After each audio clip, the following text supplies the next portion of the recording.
Okay, guys, in today's Hindu newspaper, there are very most important news.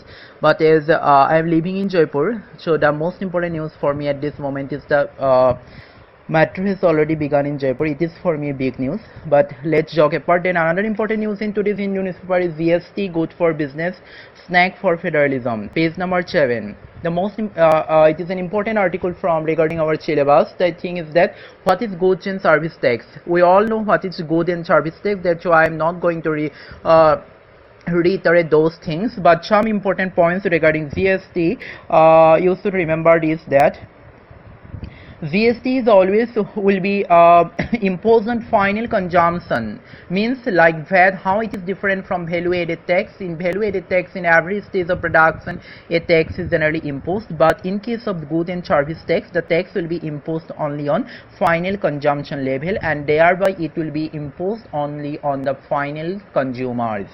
Okay, then another important point that how it's different from the former value added tax is that value added tax is generally imposed only on goods, but GST will be imposed both on goods and services. There will be a central goods and service tax, central GST, and another will be state GST. These are the very brief points regarding GST. Let's apart from this, you will search and try to know what are the other important features of this GST.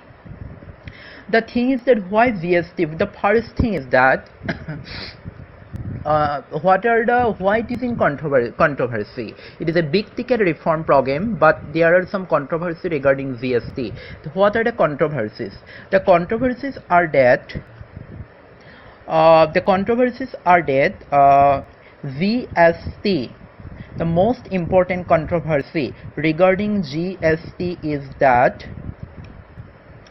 whether GST is discriminating against a state, or whether GST is snatching any democratic power of the state, whether this good and service tax is harmful to the federal spirit of Indian Constitution. For example, the thing is that till this moment, state has the power to impose sales tax. Okay, state has the power to impose sales tax. In case of service tax, only with some exception, only center can impose service taxes, but state has the freedom, okay, to impose sales tax. But now what will happen? Now the tax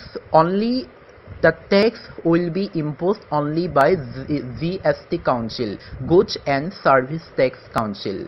Okay, as a result of this, state will lose its freedom, state will lose its power to impose sales tax. It is one of the most prominent controversy regarding GST. The one thing is that as a result of this, state will occur financial loss. Okay, the center will say that the financial loss will be fulfilled by the center, but the most important thing is that the democratic right, the political right, the right of the states, the right of the states to impose sales tax will be lost by the introduction of GST. This right has been given by Constitution to the GST. Okay, whether financial prominence will gain over political decision, the loss of a political decision, the loss of a political right provided by the Constitution is a very prominent controversy regarding GST. What is the controversy? That GST Council will only impose tax for both center and states. State will lose its power to impose sales tax, but imposing sales tax by the state is a democratic right, provided by the Constitution. Okay, the introduction of GST will snatch away this power from the state. It is a harm to the federal soul of the Indian Constitution. Then another thing is that the uniformity of GST. The uniformity is that only GST Council will determine that what amount of tax will be imposed on state and center. The most prominent thing is that there are different states in India, and every state has its own requirement, every state has its own fulfillment, every state has its own schemes. Okay, then depending upon their own requirement, depending upon their own planning and necessity for every state is different. Okay, in case of uniformity in GST, this plan, this vision of the state will be highly immensely harmed. One controversy is that it will snatch the political right of the states to impose sales tax. It is a harm to federalism of the Indian constitution, federalism of the functions of the India. Okay, another is that uniformity. Throughout the word uniformity, it has neglected the different plans. It has neglected the different plans and works of the different works of the states which has different requirements to fulfill. Okay, then another most important thing, the prominence controversy regarding GST is that it is a shift from indirect taxes. In global phenomena, what happens generally, people generally try to evade direct taxes. Okay, so as a result of this, throughout the transforming the burden of paying tax from direct to indirect, the base of the tax paying has been increased. Okay, the base of tax paying has been increased, but does this widening tax paying base of throughout indirect taxes is applicable to India, or whether it will be harmful or beneficial? In case of India, most of the people live in below poverty line. Okay, most of the people spend their hard-earned money on consumer products, and one thing is that this GST will be imposed only on consumer level. Okay, but throughout the transformation from direct to indirect taxes, this GST has increased the burden on common people, while totally shifting the burden of tax being on indirect taxes. Okay, this way, the move from the direct tax to completely indirect taxes, okay, and transforming this burden totally on the consumer level, okay, has been actually lessen the equitable society, lessen the motto of equitable society, and increases the burden on the common people. Okay, these 3 or 4 points are the main points regarding the controversy of GST. Okay. Then the question, there are some preliminary MCQ that might arise from this text, that why GST, the recent constitutional amendment regarding GST is 122, 121, 145, 132. The answer is that the constitutional amendment regarding GST is as proposed is 122. Okay, 122 Constitutional Amendment Act. Okay, then what is the reason behind the Constitutional Amendment Act? Constitutional Amendment Act for implementing GST. Why GST? For implementing GST, the Constitution has to be amended, because till this moment the Constitution has not given any concurrent power of taxes. Okay, in MCQ, in prelims, you will find different questions. The concurrent power on tax is an integral part of Indian Constitution. Concurrent power on tax is not an integral part of Constitution. The right answer will be the concurrent power on tax is not an integral part of Indian Constitution. Indian Constitution has not given any concurrent power on taxes. In this way, there are MCQ might come in. Another MCQ might arise, the GST will be implemented on option 1 in every stage of production, final stage of production. Answer is final stage of production. GST will be implemented only on sales, services, goods. GST will be implemented on all those things. Okay, in this way MCQ might arise from here. The another thing is that in case of GS3, for the question might arise that whether the move of general goods and service taxes whether the GST move in indirect taxes, okay, whether the move throughout GST in indirect taxes is harmful to India or not. Okay, I have already told you that how the burden of tax paying throughout GST has been actually mainly increased on a consumer level in indirect taxes. Okay, how it will harm or what will be its impact on common people. Okay, this might arise another this in this way a subjective question might arise. Okay, then another question is that do you think that the GST is a mockery to the federalism of India? Okay, while the the Indian government is generally generally pronouncing cooperative federalism in everywhere, that do you think that in such moments GST has been able to maintain the spirit of cooperative federalism as pronounced by the government? Okay, in this different questions might arise from this article. Okay, another important news, today's Hindu editorial page number 6, underarmed and underprepared. The most crux of the article is that India is in a critically dangerous position in defense sector.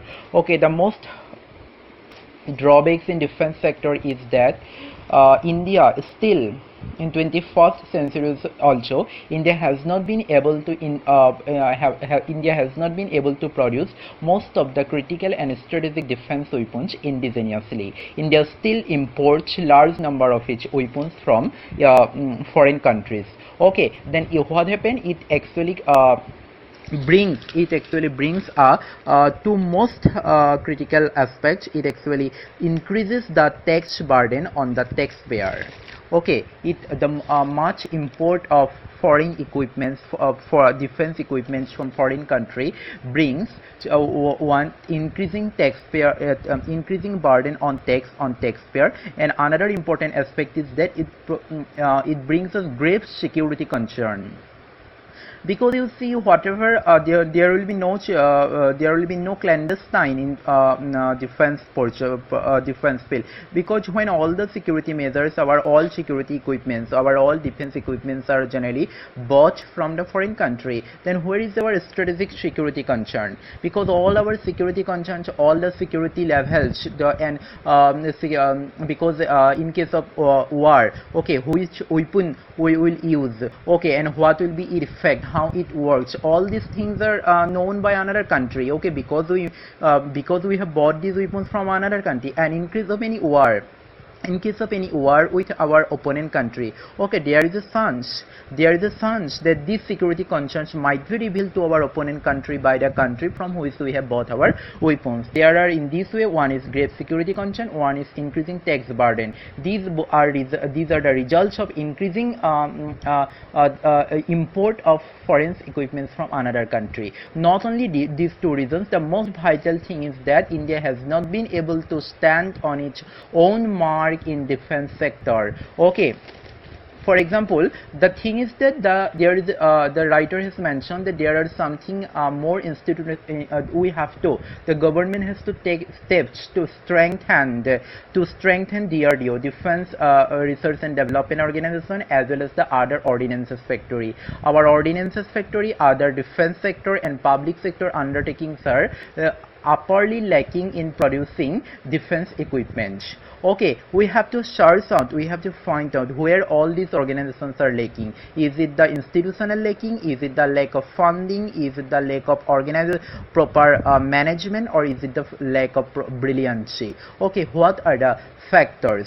Okay, for example, the writer has given a very nice example. Actually, the writer has given a very nice example. He mentions about a army general who has mentioned in his book that before Kargil war, before Pakistan invaded Assam, the Indian army had finalized imports of ANTPQ-37 firefinder radars from the United States. Prices were negotiated, and just before purchase, DRDO offered to manufacture them at half the price and within 2 hours. The government has refused the army's plan. The government then shut down the army's plans to buy those radars. In 1990, during the Kargil war, the radars were desperately needed. Neither had the DRDO manufactured them, nor could they be purchased from the USA. Okay, the paragraph actually bears very critical position of India's defense sector. You see, the responsibility of producing these radars were given to DRDO, because DRDO promised to manufacture them within 2 years. Okay, but when Kargil war happened, the the army was desperately needed of those weapons, but neither DRDO has produced them, and neither at that moment India was in a position to buy them from the USA. Okay, in such a what might be the critical juncture of the lacking of defense sector? You yourself imagine.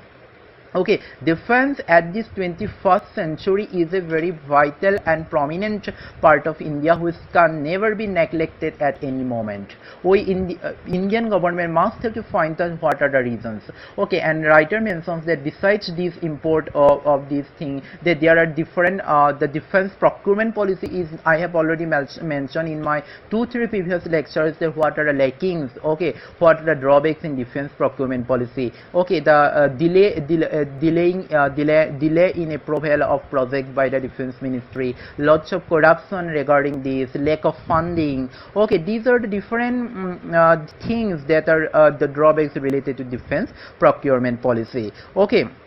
Then another debate in this thing, that whether India should spend much on defense, because India with a country of millions of poor, where the people have not found a meal to lead their livelihood. Is it suitable to spend much more on defense sector?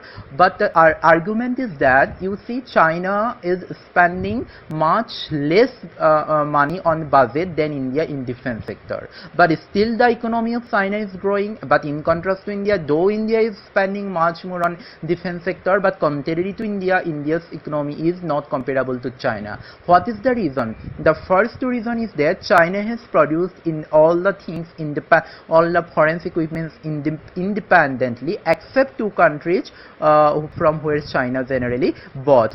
Okay, but India, in contrary to China, India is still importing much more foreign equipment from another country.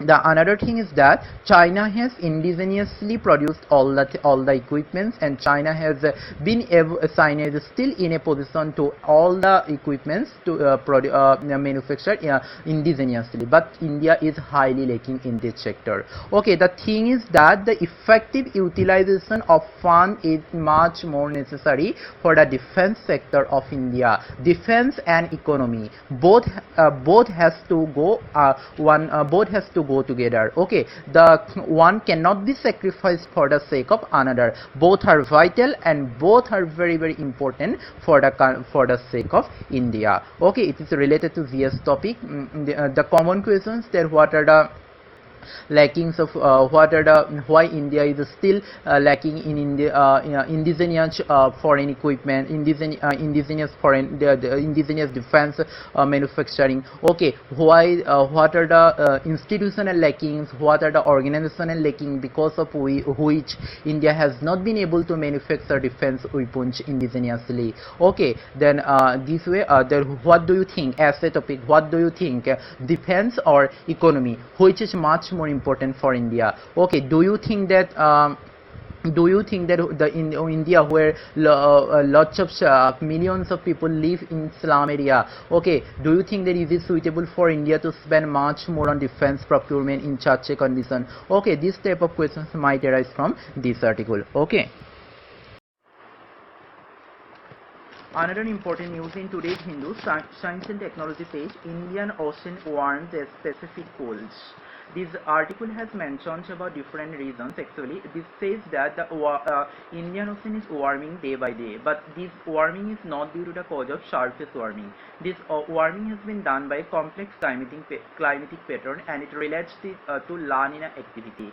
La Nina, okay, due to frequent occurring of La Nina, due to frequent arrival of La Nina in Pacific Ocean, the heat of the Pacific Ocean is transported to the Indian Ocean. The another cause is that the westerly wind, the westerly wind that occurs that generally arrives between the temperature that generally happens between the temperature difference due to temperature difference between Indian Ocean and Pacific Ocean, has been churned towards the Indian Ocean side by this La Nina activities. Okay, as a result of this westerly wind that blows towards India has transported the heat of the Pacific Ocean to India, leading to the cause of increasing warming of the Indian Ocean. And this article is related to your geography syllabus, as well as geography part of GS1, as well as environment part to GS3.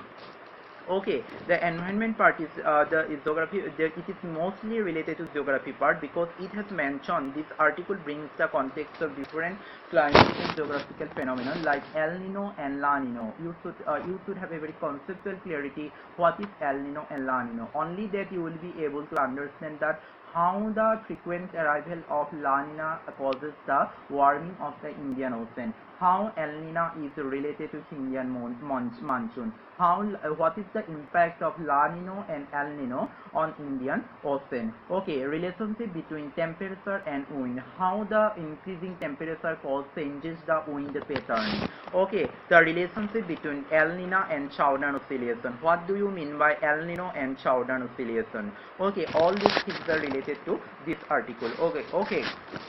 Then this article compels you to prepare many prominent topics from geography like El Nino, Southern Oscillation, okay, La Nina, relationship between El Nino and Indian monsoon, relationship between relationship between La Nina and Indian monsoon, relationship between El Nino and Indian monsoon. What is Indonesian trough? Okay, Indonesian trough means what? What is Indonesian trough? Means the easterly wind. Okay, the easterly wind, the La Nina conditions. What happen? What does the La Nina do? The La Nina actually makes the easterly wind blows from western Pacific to Indian Ocean. Okay, and it comes through Indonesia. This easterly wind that blows towards Indian Ocean by the frequent La Nina activities comes towards India through Indonesian trough. Okay, that is the key term Indonesian trough. Okay, it is important for you to prepare what is Indonesian trough. Then what is Walker cell? WALKER. What is Walker cell? So all this article compels you to think on all these points. Okay. Then another important thing is science and technology page. Cheap and locally avoidable feedstock for livestock. It mentions about a wasteland tree. It mentions about a wasteland tree, Semi-Caruhel, commonly known as mesquite tree. It is called a wasteland tree, and this tree is generally has no significance and has no importance actually. Okay. But what happened? It is actually known as wasteland tree. Okay, but this tree bears an important value actually because when this Semi-Caruhel, commonly known as mosquito tree, is a wasteland tree found abundantly in areas where water and soil fertility are limiting factors. Okay, this is generally considered as weed. Okay, and it is actually killed or uprooted from the it is generally uprooted from the ground thinking as weed. Okay, but the importance of this weed is that the importance of this wasteland tree is that when there is a lacking of feed, when there is a lacking of grass for cattle, this wasteland tree plays a very prominent role. Okay, it has been proved scientifically that when this tree is when this wasteland tree is used as a feed for livestock, the cattle shows increase in productivity in milk. Okay, that's why the article is related to GS3, the importance of wasteland in India. Okay, the role of wasteland in India. Okay. In this way, you can relate this article to GS3. Okay. Then another important news not news. It's a very small headline in Science and Technology page is a neurotoxin found in commercial seafood. In commercial seafood, neurotoxin is found. It is related with environment because during the increasing phase of pollution day by day, the all kind of the sea biodiversity, ocean biodiversity is polluted day by day. Okay, the impact of pollution in ocean and ocean biodiversity. This headline actually makes us to think about to determine the relationship between pollution and ocean diversity. Okay. Then another small headline in Science and Technology page: highly explosive volcanism at Galapagos Island. Okay, it is what you can prepare a short note on Galapagos and where it is situated and why actually volcano arises here. Okay, I think in my consideration these are the important news from today's Hindu newspaper. Okay, then we'll meet tomorrow again. Till then, take care, bye bye, and don't forget to give your comment in the comment box. And also, if you have found any fault in my analysis, then also don't forget to point out any fault in the comment box. Okay, thank you, take care, bye bye. Sorry guys, regarding the lecture in warming of Pacific Ocean, I have mentioned it is westerly wind, but it is not westerly wind, it is generally easterly wind. Okay, it is not westerly wind, it is easterly wind. Sorry for the inconvenience. Okay, make it correct.